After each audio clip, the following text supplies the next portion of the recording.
ظاہرین ولعنۃ اللہ علی اعدائہم اجمعین الی قیام یوم الدین۔ موضوع گفتگو امامت، اور اب تک کچھ احادیث کے جو رسول اللہ صلی اللہ علیہ وسلم سے نقل ہوئیں مولا امیر المؤمنین علیہ السلام کی شان میں اور امامت کے اس بات کے لیے۔ انہیں روایتوں میں سے ایک روایت کہ جو مشہور ہے حدیث نور کے نام سے، اور اس حدیث سے یہ چیز بخوبی معلوم ہو جاتی ہے کہ آپ یعنی مولا امیر المؤمنین کا تعلق رسول اللہ صلی اللہ علیہ وآلہ وسلم سے فقط اس دنیا میں نہیں ہے۔ ایسا نہیں ہے کہ فقط اس دنیا میں آپ کا تعلق تھا، بلکہ آپ کا تعلق اس دنیا میں آنے سے پہلے تھا۔ کب کہ جب آپ عالم انوار میں تھے۔ لہذا ایک روایت تذکرۃ الخواص میں نقل ہوئی، اور سبت ابن جوزی نے بھی احمد ابن حنبل سے نقل کیا اسے فضائل میں۔ وہ روایت یہ ہے کہ رسول اللہ صلی اللہ علیہ وسلم نے ارشاد فرمایا، کنت انا وعلی ابن ابی طالب نورا بین ید اللہ تعالی، کہ میں اور علی اللہ سبحانہ و تعالی کی بارگاہ میں نور تھے۔ قبل ان یخلق آدم باربعۃ آلاف عام، اس سے پہلے کہ آدم کو خلق کیا جائے، کتنے سال پہلے؟ ان سے 4000 سال پہلے۔ فلما خلق آدم قسم ذلك النور جزئین فجزء انا وجزء علی، کہ جب جناب آدم کو اللہ سبحانہ و تعالی نے خلق کیا تو اس نور کو 2 حصوں میں تقسیم کر دیا، اس کا ایک جز میں ہوں اور اس کا ایک جز علی۔ بس معلوم ہوا کہ رسول اللہ صلی اللہ علیہ وسلم کا یہ تعلق، کہ جس تعلق کی جانب آئے مباہلہ میں اللہ سبحانہ و تعالی نے توجہ دلائی، اور پہلے بھی ہم نے اس جانب تذکر دیا اور توجہ دلائی کہ اگر قرآن مجید میں فقط یہی ایک آیت ہوتی وَأَنفُسَنَا وَأَنفُسَكُمْ تو کافی تھی مولا علی کی فضیلت کے لیے۔ اور اس آیت سے بخوبی واضح ہو گیا کہ یہ تعلق فقط اس دنیا میں نہیں تھا، بلکہ یہ تعلق عالم انوار سے شروع ہوا، پھر عالم ارواح میں بھی رہا، اس دنیا میں بھی رہا، اور اس دنیا کے بعد بھی ہے، اور یہ تعلق ہمیشہ رہے گا۔ وجہ کیا ہے؟ کہ آپ دونوں ایک ہی نور سے خلق ہوئے اور ہمیشہ سے ساتھ تھے اور ہمیشہ ساتھ رہیں گے۔ آپ ہمیشہ سے رسول اللہ صلی اللہ علیہ وسلم، یعنی آپ ہمیشہ سے رسول تھے، اور مولا امیر المؤمنین ہمیشہ سے آپ کے وسیع اور جانشین تھے۔ یہ ایک ایسی محبت ہے، ایک ایسی الفت ہے، ایک ایسا تعلق ہے کہ اسے اس دنیا میں رہتے ہوئے اور حتیٰ اس دنیا میں بھی ہم نہ اسے مکمل طریقے سے درک کر سکتے ہیں، نہ سمجھ سکتے ہیں، فقط اپنی زبان پہ سے جاری کر سکتے ہیں کہ رسول اللہ صلی اللہ علیہ وسلم اور مولا امیر المؤمنین علیہ السلام اس عالم میں بھی ایک ہی نور کے 2 حصے تھے۔ اس سلسلے میں ایک روایت جناب حاکم نیشاپوری سے مستدرک حاکم میں آپ نے نقل فرمائی، یا علی الناس من شجر شتى وانا وانت من شجرۃ واحدۃ، کہ اے علی لوگ مختلف شجروں سے ہیں، میں اور تم ایک شجر سے ہیں۔ بس معلوم ہوا کہ یہ آپ کا رشتہ اور تعلق فقط اس دنیا کی حد تک نہیں ہے، بلکہ اس سے پہلے کہ آپ دنیا میں تشریف لائیں یہ تعلق آپ کا اس عالم سے تھا۔ پس بعد رسول اللہ، جو رسول اللہ سے اتنا قریب تھا اور اتنا قریب ہو، یہ مقدم ہے ہدایت کے لیے اور خلافت کے لیے اور امامت کے لیے، وصایت کے لیے، یا کوئی اور؟ وہ احادیث کے جس سے فضائل اہل بیت خصوصاً فضائل مولا علی ظاہر ہوتے ہیں، ان میں سے ایک حدیث ہے حدیث سد الابواب، یعنی وہ حدیث کے جس میں دروازوں کے بند کرنے کا ذکر ہے۔ کون سے دروازے؟ وہ دروازے جو مسجد نبوی کی جانب کھلتے تھے، لیکن ایک وقت آیا کہ رسول اللہ صلی اللہ علیہ وسلم کو اللہ سبحانہ و تعالیٰ نے حکم دیا کہ دروازے سب کے سب بند کر دو، سوائے اپنے دروازے کے اور علی ابن ابی طالب کے دروازے کے۔ لہذا مختلف کتب شیعہ اور سنی میں اس روایت کو نقل کیا گیا۔ مثال کے طور پہ جناب امام احمد کی مسند ابن احمد میں یہ روایت نقل ہوئی کہ رسول اللہ صلی اللہ علیہ وسلم نے حکم دیا، سد هذه الابواب الا باب علی، کہ تمام دروازے بند کر دو سوائے علی کے دروازے کے۔ اور پھر رسول اللہ صلی اللہ علیہ وسلم نے ارشاد فرمایا، واللہ ما سددت شيئا ولا فتحته ولكن امرت بشيء فاتبعته، کہ خدا کی قسم میں نے کوئی بھی دروازہ نہ بند کیا، نہ کسی دروازے کو میں نے کھولا یا کھلوایا، لیکن جو مجھے حکم ہوا اللہ سبحانہ و تعالیٰ کی جانب سے میں نے وہ کیا۔ پس معلوم ہوا کہ مولا علی اور رسول اللہ صلی اللہ علیہ وآلہ وسلم کا، جناب سیدہ کا اور امام حسن امام حسین کا اور ائمہ اہل بیت کا رسول اللہ صلی اللہ علیہ وآلہ وسلم سے ایک ایسا خاص تعلق ہے کہ اگر مسجد کے دروازے کو سب کے بند کر دیا گیا، لیکن اگر دروازہ کوئی کھلا رہا تو وہ رسول اللہ صلی اللہ علیہ وآلہ وسلم کا اور اہل بیت علیہم السلام کا۔ وجہ کیا ہے کہ رسول اللہ صلی اللہ علیہ وآلہ وسلم اور اہل بیت، یعنی خصوصاً ان میں بھی خصوصاً مولا امیر المؤمنین اور جناب سیدہ اور امام حسن امام حسین ایک نور سے ہیں۔ پس اللہ سبحانہ و تعالیٰ نے مسجد کے احکام میں دونوں کو یہ حکم عطا فرمایا کہ یہ دروازے اپنے لیے اور علی ابن ابی طالب اور امام حسن امام حسین جناب سیدہ کے لیے کھلے رکھو اور باقی تمام دروازے بند کر دو۔ مولا امیر المؤمنین کی شان میں جو ایک واقعہ بیان کیا جا سکتا ہے اور بہت بڑی تعداد نے اس کو نقل کیا، وہ ہے حدیث رد الشمس، مشہور و معروف روایت کہ جو مولا امیر المؤمنین کی فضیلت کے لیے بیان کی جاتی ہے، اور تقریباً تمام شیعہ اور سنی کتابوں میں اس کا ذکر ہوا کہ ایک دن رسول اللہ صلی اللہ علیہ وآلہ وسلم اور مولا علی نے ظہر کی نماز ساتھ پڑھی اور پھر مولا علی کو کسی کام کے لیے بھیج دیا۔ اسی دوران آپ نے عصر کی نماز پڑھ لی، لیکن جب مولا علی علیہ السلام واپس آئے تو آپ نے حکم دیا کہ بیٹھ جاؤ۔ جب مولا علی بیٹھ گئے تو اسی دوران آپ نے استراحت فرمائی اور اپنا سر مبارک مولا علی علیہ السلام کے زانوں پر رکھ دیا اور آپ اس دوران سو گئے۔ اب کیونکہ رسول اللہ صلی اللہ علیہ وآلہ وسلم کا یہ حکم تھا کہ بیٹھ جاؤ اور پھر آپ بیٹھے رہے اور استراحت فرما رہے تھے، لہٰذا اسی دوران سورج غروب ہو گیا، یہاں تک کہ رسول اللہ صلی اللہ علیہ وآلہ وسلم کی آنکھ کھلی اور جب آپ نے کیفیت دیکھی تو سورج کو اشارہ کیا، سورج پلٹ کے آیا۔ پس تمام اصحاب رسول اللہ میں اگر کوئی ایسی ذات کہ جس کے لیے رسول اللہ صلی اللہ علیہ وآلہ وسلم نے سورج کو پلٹایا ہو تو سوائے مولا امیر المؤمنین کے کوئی بھی ایسا نہیں۔ پس تمام اصحاب میں، تمام مسلمانوں میں ایک ذات ممتاز ہے، ایک ذات ایسی ہے کہ اس جیسی کوئی ہستی نہیں، اور وہ ذات ہے مولا امیر المؤمنین کی، ایسی ذات کہ جس کے لیے سورج کو اللہ کے رسول نے پلٹایا اور ایک معجزہ دکھایا کہ جو آج بھی کتب اسلامی میں سورج کی مانند چمک رہا ہے۔ اب یہ اور بات ہے کوئی اسے مانے یا نہ مانے۔ مولا علی کی شان میں رسول اللہ صلی اللہ علیہ وآلہ وسلم نے مختلف احادیث ارشاد فرمائی، انہی میں سے ایک حدیث ہے حدیث اخوت۔ حدیث اخوت کے کیا معنی ہے اور کون سی حدیث ہے؟ ہجرت کے بعد رسول اللہ صلی اللہ علیہ وآلہ وسلم نے مختلف افراد کو آپس میں بھائی قرار دیا اور آخر میں مولا امیر المؤمنین کو اپنا بھائی قرار دیا اور ارشاد فرمایا انت اخی فی الدنیا والآخرہ، تم میرے بھائی ہو اس دنیا میں بھی اور آخرت میں بھی۔ بس معلوم ہوا کہ ایک خاص تعلق ہے، تمام مسلمانوں کو دیکھا جائے تو اس میں خاص اہمیت ہے مولا امیر المؤمنین کی، تمام اصحاب کو دیکھا جائے تو ان کے درمیان بھی ان کو آپس میں بھائی بنایا، لیکن اپنے لیے رسول اللہ صلی اللہ علیہ وآلہ وسلم نے بحکم خداوند تبارک و تعالی مولا امیر المؤمنین کو باقی چھوڑا، یہاں تک کہ سب کو ایک دوسرے کا بھائی بنا دیا۔ آخر میں ارشاد فرمایا کہ میرا بھائی کون؟ علی ابن ابی طالب۔ علی ابن ابی طالب کا بھائی کون؟ میں، یعنی رسول اللہ۔ اب تمام امت اسلامی میں سوائے مولا علی کے کوئی بھی رسول اللہ کا بھائی نہیں ہے، نہ اس دنیا میں نہ اس دنیا میں، اور اگر رسول اللہ صلی اللہ علیہ وآلہ وسلم نے انہیں اپنا بھائی بنایا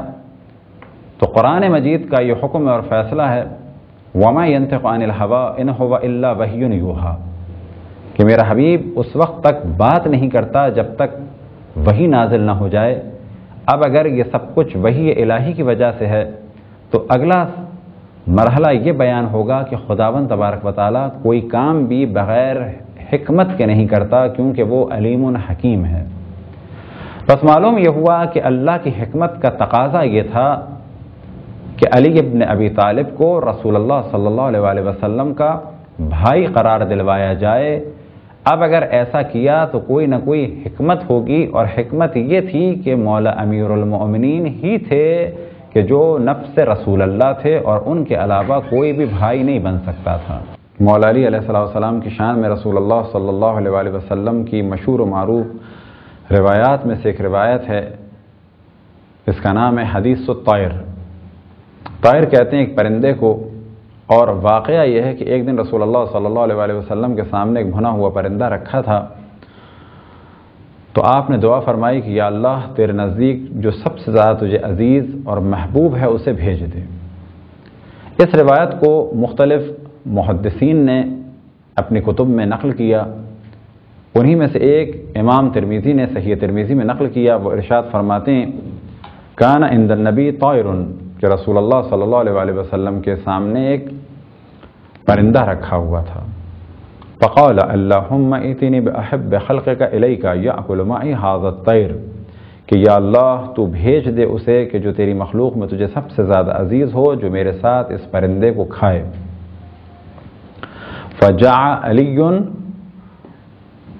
تو اسی دوران علی ابن ابی طالب آ گئے۔ اس روایت سے استدلال کیا جاتا ہے کہ رسول اللہ صلی اللہ علیہ وآلہ وسلم کے بعد اگر اللہ سبحانہ و تعالیٰ کی بارگاہ میں کسی کا احترام تھا سب سے زیادہ تو وہ مولا امیر المؤمنین کا تھا۔ بعد رسول اللہ اگر کوئی محبوب اللہ سبحانہ و تعالیٰ تھا تو وہ مولا امیر المؤمنین کی ذات تھی، اور عقل یہ کہتی ہے کہ جب رسول اللہ سے یہ چیز نقل ہو گئی کہ یہ اللہ کے سب سے محبوب بندے ہیں بعد رسول اللہ، تو اس محبوب کے دامن کو تھام لیا جائے، اور محبوب خدا حضرت محمد مصطفیٰ صلی اللہ علیہ وآلہ وسلم کے دنیا سے جانے کے بعد دوسرے محبوب خدا کے دامن سے وابستہ ہو جائیں، اور محبوب خدا حضرت محمد مصطفیٰ صلی اللہ علیہ وآلہ وسلم کا دین دوسرے محبوب خدا یعنی امیر المؤمنین علی ابن ابی طالب کے ذریعے سے حاصل کیا جائے۔ امام نسائی نے بھی اس روایت کو نقل کیا، ارشاد فرماتے ہیں اللہم ائتنی باحب خلقک الیک یأکل معی ھذا الطیر فجاء ابو بکر فردہ ثم جاء عمر فردہ ثم جاء علی فاذن لہ۔ انہوں نے یہاں پر اضافہ فرمایا ہے خصائص امیر المؤمنین میں کس سے نقل ہوئی؟ امام نسائی سے۔ وہ فرماتے ہیں کہ جب یہ پرندہ تھا تو رسول اللہ صلی اللہ علیہ وآلہ وسلم نے ارشاد فرمایا کہ یا اللہ تو بھیج دے اپنی مخلوق میں سے اسے جو سب سے زیادہ تیرے نزدیک محبوب ہے۔ تو پہلے حضرت ابو بکر آئے تو رسول اللہ نے انہیں دروازے سے ہی واپس کر دیا، پھر حضرت عمر آئے انہیں بھی واپس کر دیا، اور پھر جب حضرت علی علیہ السلام آئے تو ان کے ساتھ انہیں اجازت دی اور ان کے ساتھ اس پرندے کو تناول فرمایا۔ اسی روایت کو امام ابو یعلی نے اپنی مسند ابی یعلی میں تفصیل کے ساتھ بیان کیا۔ وہ ارشاد فرماتے ہیں کہ ایک دن رسول اللہ صلی اللہ علیہ وسلم کو ایک پرندہ تحفے کے طور پہ لا کے دیا گیا۔ آپ نے ارشاد فرمایا کہ یا اللہ تجھے تیری مخلوقات میں جو سب سے زیادہ عزیز ہے اسے بھیج دے۔ تو پھر حضرت عائشہ نے فرمایا اللہم اجعلہ ابی، کہ یا اللہ وہ محبوب میرے والد ہوں۔ وقالت حفصہ، اور حضرت حفصہ نے فرمایا وہ محبوب میرے والد ہوں۔ اور جناب انس کہتے ہیں کہ میں نے کہا کہ وہ محبوب سعد ابن عبادہ ہوں۔ پھر وہ کہتے ہیں کہ اسی دوران دروازے پہ حرکت ہوئی تو میں نے کیا جا کے دیکھا کہ حضرت علی ہیں، تو میں نے ان سے یہ کہہ دیا کہ وہ رسول اللہ اس وقت مصروف ہیں، وہ چلے گئے۔ کچھ دیر کے بعد وہ دوبارہ آئے اور دستک ہوئی، دروازہ کھلا، تو اس دوران حضرت علی کے سلام کی آواز رسول اللہ صلی اللہ علیہ وسلم نے سن لی اور پوچھا کہ کون ہے، بلاؤ۔ تو جواب ملا کہ حضرت علی ہیں۔ رسول اللہ نے کہا کہ انہیں اذن دو، انہیں آنے دو۔ وہ آئے اور مل کے رسول اللہ صلی اللہ علیہ وسلم کے ساتھ اس پرندے کے تناول فرمانے میں شریک ہوئے۔ ان تمام روایات سے جو نتیجہ نکالا جا سکتا ہے وہ یہ کہ بعد رسول اللہ سبحانہ و تعالیٰ کی بارگاہ میں سب سے زیادہ اگر کسی کا مقام و منزلت تھی تو وہ مولا امیر المؤمنین علی ابن ابی طالب کی تھی۔ بس عقل یہ کہتی ہے کہ بعد رسول اللہ جس کا سب سے زیادہ مقام ہو اس کو منتخب کیا جائے، کیونکہ جو رسول اللہ کے سب سے زیادہ قریب ہوگا وہی دین رسول اللہ کا سب سے زیادہ محافظ ہوگا۔ اور بہت ساری روایات مولا علی علیہ السلام کی شان میں رسول اللہ صلی اللہ علیہ وسلم سے نقل ہوئی۔ النظر الی وجہ علی عبادہ، علی کے چہرے کی جانب دیکھنا عبادت ہے۔ اقضاکم علی ابن ابی طالب، تم میں سے سب سے بہتر قضاوت کرنے والے علی ابن ابی طالب ہیں۔ عالم امتی علی ابن ابی طالب، میری امت کے سب سے زیادہ علم رکھنے والے علی ابن ابی طالب ہیں۔ مولا امیر المؤمنین کی شان میں بہت ساری روایات ہیں، اور حقیقت یہ ہے کہ دشمنوں نے جتنی روایتوں کو، احادیث کو اور فضائل کو ختم کرنا چاہا، چھپانا چاہا، لیکن وہ چھپا نہ سکے۔ ایسا نہیں کہ روایتوں کو ختم نہ کر سکے، روایتیں ختم بھی ہوئیں، کھو بھی گئیں، بہت سارے فضائل چھپ بھی گئے، لیکن حقیقت یہ ہے کہ فضائل اہل بیت اتنے زیادہ تھے، خصوصاً فضائل مولا علی اتنے زیادہ تھے کہ انہیں کوئی چھپا نہیں سکتا، انہیں کوئی ختم نہیں کر سکتا۔ بہت سارے القاب رسول اللہ صلی اللہ علیہ وسلم نے مولا امیر المؤمنین کو دیے۔ بہت ساری روایتیں ہیں کہ جو مولا امیر المؤمنین کی افضلیت کو ثابت کرتی ہیں۔ مثال کے طور پہ افضاکم علی ابن ابی طالب، تم میں سے سب سے بہترین قضاوت کرنے والے علی ابن ابی طالب ہیں۔ النظر الی وجہ علی عبادہ، علی ابن ابی طالب کی جانب نگاہ کرنا عبادت ہے۔ اسی طرح سے آپ کے لیے فرمایا کہ یہ قائد ہیں سفید چہرے والوں کے، یہ فاروق اعظم ہیں، یہ صدیق اکبر ہیں۔ مستدرک حاکم میں ایک روایت جناب حاکم نیشاپوری نے اپنی مستدرک علی صحیحین مستدرک الصحیحین میں لکھی، اور اسے مختلف علماء نے نقل کیا کہ رسول اللہ صلی اللہ علیہ وسلم نے ارشاد فرمایا، قال رسول اللہ صلی اللہ علیہ وسلم اوحى الی فی علی، کہ رسول اللہ صلی اللہ علیہ وسلم نے ارشاد فرمایا کہ اللہ سبحانہ و تعالیٰ نے 3 چیزوں کی مجھ پر وحی نازل کی معراج میں، ان میں سے ایک کیا ہے؟ انہ سید المسلمین، وہ مسلمانوں کا سید و سالار ہے، و امام المتقین، اور متقین کا امام ہے، وقائد و غر المحجلین، اور سفید چہرے والوں کا یعنی نورانی چہرے والوں کا یہ کنایا ہے کہ قیامت کے دن جو لوگ کامیاب ہوں گے یہ ان کا قائد ہے۔ امام حاکم فرماتے ہیں کہ قال لہ ھذا حدیث صحیح الاسناد، یہی حدیث نقل ہوئی کنز المال میں، اور اسے نقل کیا جناب متقی ہندی نے۔ اسی طریقے سے اسی روایت کو ریاض النظرہ میں محب تبری نے نقل کیا کہ رسول اللہ صلی اللہ علیہ وسلم نے ارشاد فرمایا مولا علی سے، انک سید المسلمین، کہ تم سید المسلمین ہو، امام المتقین ہو، قائد غر المحجلین و یعصوب الدین، اور تم دین کی پناہ ہو۔ الاصابہ لابن حجر، ابن حجر کی کتاب ہے الاصابہ فی تمیز الصحابہ، اسی روایت کو تفصیل کے ساتھ الاصابہ فی تمیز الصحابہ میں ابن حجر نے نقل کیا۔ وہ فرماتے ہیں ستکون من بعدی فتنۃ، کہ رسول اللہ صلی اللہ علیہ وسلم نے ارشاد فرمایا کہ میرے بعد فتنہ ہوگا، فاذا کان ذلک فالزموا علی ابن ابی طالب، جب فتنے کا زمانہ ہو تو کیا کرو؟ تم پر لازم ہے کہ علی ابن ابی طالب کے ساتھ ہو جاؤ۔ فانہ اول من آمن بی، بتحقیق وہ ہے کہ جو سب سے پہلے مجھ پر ایمان لایا، وَأَوَّلُ مَنْ يُصَافِحُنِي یوم القیامہ، اور یہ وہ ہے کہ جو سب سے پہلے یوم قیامت مجھ سے مصافحہ کرے گا، وَهُوَ الصِّدِّيقُ الْأَكْبَرُ، اور وہ سب سے بڑا سچا ہے، وَهُوَ فاروق هذه الأمة، اور وہ اس امت کا فاروق ہے، وَهُوَ یعنی حق اور باطل میں فرق کرنے والا ہے، وَهُوَ یعصوب المؤمنین، وہ مؤمنین کی پناہ گاہ ہے، والمال یعصوب المنافقین، اور مال دنیا منافقین کی پناہ گاہ ہے۔ اسی روایت کو حیثمی نے بھی نقل کیا، اور ریاض النظرہ میں بھی اس روایت کو نقل کیا۔ اگر ان روایت کو دیکھا جائے تو یہ بھی اندازہ لگایا جا سکتا ہے کہ مولا امیر المؤمنین کے بہت سارے القاب ہیں، انہی میں سے صدیق اکبر بھی ان کا لقب ہے اور فاروق بھی ان کا لقب ہے۔ مولا امیر المؤمنین اور باقی اہل بیت علیہ السلام کی شان میں ایک روایت کہ جو بہت ہی مشہور و معروف ہے، اور اسی پہ اپنی گفتگو کے سلسلے کو انشاءاللہ ختم کریں گے، البتہ اس جانب تذکر اور توجہ دلاتے ہوئے کہ اہل بیت کی شان میں بہت ساری آیات ہیں جن میں سے ہم نے کچھ کا ذکر کیا،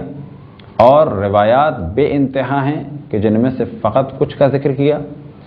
اور حقیقت یہ ہے کہ فضائل اہل بیت اتنے زیادہ ہیں کہ دشمن ان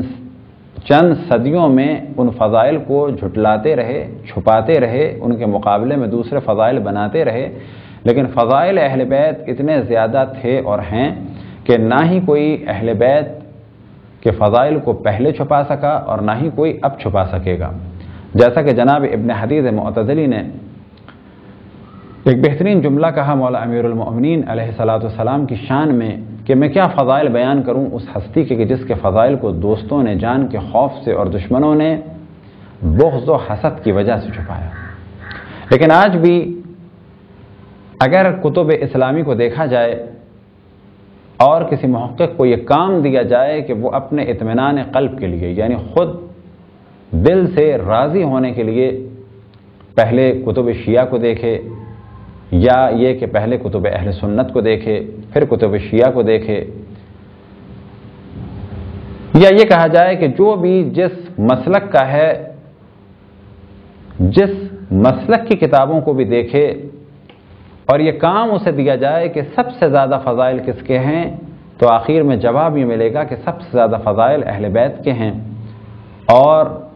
اہل بیت علیہ السلام میں سب سے زیادہ فضائل مولا امیر المؤمنین علی ابن ابی طالب کے ہیں.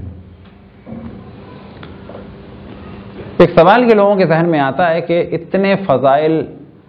کیسے باقی بچے، اور کیا وجہ ہے کہ بعض دفعہ دشمن بھی اقرار کرتے تھے فضائل کا. تو اس سلسلے میں ہمیں جواب دیتے ہیں کہ مختلف ممالک کے حالات اور واقعات کو دیکھا جائے اور اس قسم کی مثالوں کو ڈھونڈا جائے کہ جو مثال آپ کے سامنے پیش کی جائے گی. مثال کے طور پہ آپ کتنے بھی مخالف ہو جائیں کسی سائنٹسٹ کے یا کسی پلیئر کے، یہاں مثال ایک عام مثال دے رہے ہیں کہ جس سے واضح ہو جائے کہ جب بعض غیر معصوم افراد کے فضائل کو چھپانا ممکن نہیں رہتا دنیا والوں کے لیے، تو ان کے فضائل کو کیا چھپا سکیں گے کہ جن کو اللہ سبحانہ و تعالیٰ نے فضیلت عطا فرمائی. مثال کے طور پہ کوئی بہت بڑا باکسر ہو یا پلیئر ہو، ایک ایسا پلیئر جو ہمیشہ سینچریز بناتا ہے، کیا یہ ممکن ہے کہ جس کو ساری دنیا کہتی ہو کہ یہ سب سے اچھا ہے اس کے مقابلے میں آپ کسی اور کو لا سکیں؟ آپ کو ماننا پڑے گا. لاکھ چھپائیں چھپا نہیں پائیں گے. مثال کے طور پہ پاکستان کے پریزیڈنٹ مشرف کا اختلاف ہوا امریکہ کے کہنے پر عبد القدیر خان سے، اور جناب عبد القدیر خان کے لیے بہت سارے پرابلم کریٹ کیے گئے. لیکن سوال یہ پیدا ہوتا ہے کہ پوری پاکستان گورنمنٹ یہ بات ثابت کر سکتی تھی کہ پرویز مشرف صاحب جو ہیں وہ نیوکلیر فزکس میں اور میٹلرجی میں اور اٹامک انرجی میں زیادہ علم رکھتے ہیں عبد القدیر خان صاحب کی نسبت؟ یاد رکھیں پوری پاکستان گورنمنٹ اور امریکن گورنمنٹ مل کے بھی عبد القدیر خان کو جاہل ثابت نہیں کر سکتی تھی. وجہ کیا ہے کہ ان کے پاس ایک ایسی فضیلت ہے، ایک ایسا علم ہے کہ دشمن کو بھی اقرار کرنا ہوگا کہ ہاں وہ ہم سے نیوکلیر سائنس میں، اٹامک انرجی میں، میٹلرجی میں، فزکس میں آگے ہیں. اب یہ جو اقرار ہے دل سے نہیں ہے، یہ ایک مجبوری ہے، اقرار کرنا پڑے گا. تو یہ ہم نے مثال دی اس دنیا کی آج کل کے حالات و واقعات کو مد نظر رکھتے ہوئے. تو یاد رکھیں مولا امیر المؤمنین اور باقی اہل بیت علیہ السلام کے اتنے فضائل تھے کہ اگر انہیں چھپانے کی کوشش بھی کی جائے تو ان کو چھپایا نہیں جا سکتا تھا. بڑی کوشش کی گئی لیکن چھپا نہ سکے. آخر میں ایک مشہور معروف روایت کو آپ کی خدمت میں پیش کرتے ہیں. یہ روایت مشہور ہے حدیث ثقلین کے نام سے کہ رسول اللہ صلی اللہ علیہ وسلم نے ارشاد فرمایا انی تارکم فیکم الثقلین کتاب اللہ و عطرۃ اہل بیتی ما ان تمسکتم بہما لن تضلوا ابدا حتی یرد علی الحوض. میں تمہارے درمیان دو قیمتی اور با اہمیت اور وزنی چیزیں چھوڑ کے جا رہا ہوں. جب تک تم ان دونوں سے متمسک رہو گے، یعنی جب تک تمہارا تعلق ان دونوں سے ہوگا، جب تک تم ان دونوں کو مضبوطی سے تھام کے رکھو گے، اس وقت تک کبھی بھی گمراہ نہیں ہوگے، یہاں تک کہ یہ دونوں میرے پاس حوض کوثر پہ پہنچ جائیں گے. وہ کیا ہیں؟ کتاب اللہ و عطرۃ اہل بیتی. انی تارکم فیکم الثقلین کتاب اللہ و عطرۃ اہل بیتی ما ان تمسکتم بہما لن تضلوا ابدا حتی یرد علی الحوض. میں تمہارے درمیان دو گراں قدر چیزیں چھوڑ کے جا رہا ہوں، ایک کتاب خدا، ایک میرے اہل بیت. جب تک تم ان دونوں سے متمسک رہو گے کبھی بھی گمراہ نہیں ہوگے، یہاں تک کہ یہ دونوں میرے پاس حوض کوثر پہ پہنچ جائیں گے. اسی روایت کو جناب مسلم نے صحیح مسلم نے نقل کیا کہ غدیر خم میں رسول اللہ صلی اللہ علیہ وسلم نے اللہ سبحانہ و تعالیٰ کی حمد و ثنا کی اور خطبہ دیا، اور اسی میں فرمایا فإنما أنا بشر، اور میں ایک اللہ کا بندہ ہوں، ان قریب اس دنیا سے چلا جاؤں گا۔